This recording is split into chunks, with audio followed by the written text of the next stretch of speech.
సకల దేవతా స్వరూపుడు శ్రీ షిరిడి సాయినాథ్ మహారాజ్ గారి పాదార విందాలకు నమస్కరించుకుంటూ కామ క్రోధ లోభాదుల్ని కూడా బాబా దక్షిణ రూపంలో అడిగేవారని చెప్పి చెప్పుకున్నాం.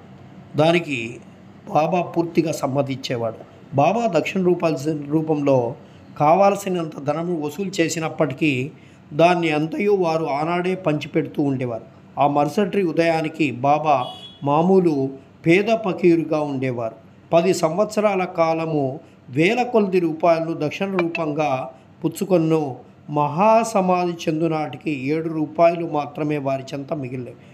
1000 ఏళ్ళ బాబా దక్షిణ పుచ్చుకొనుట భక్తులకు దానమును త్యాగమును నేర్పుటకు రకే అని చెప్పి మనము తెలుసుకోవచ్చు. బివి దేవ్ ఠాణా నివాసి, ఉద్యోగ విరమణ చెందిన మామల్తాదారు, బాబా భక్తుడు. దక్షిణ గురించి ఆయన శ్రీ సాయిలీలా మాసిక పత్రికలో ఇలా వ్రాశారు: బాబా అందరి దక్షిణ అడిగేవారు కారు, అడగకుండా ఇచ్చినచో ఒక్కొక్కసారి పుచ్చుకునేవారు కారు, ఇంకొకప్పుడు నిరాకరించేవారు. బాబా కొంతమంది భక్తుల వద్ద దక్షిణ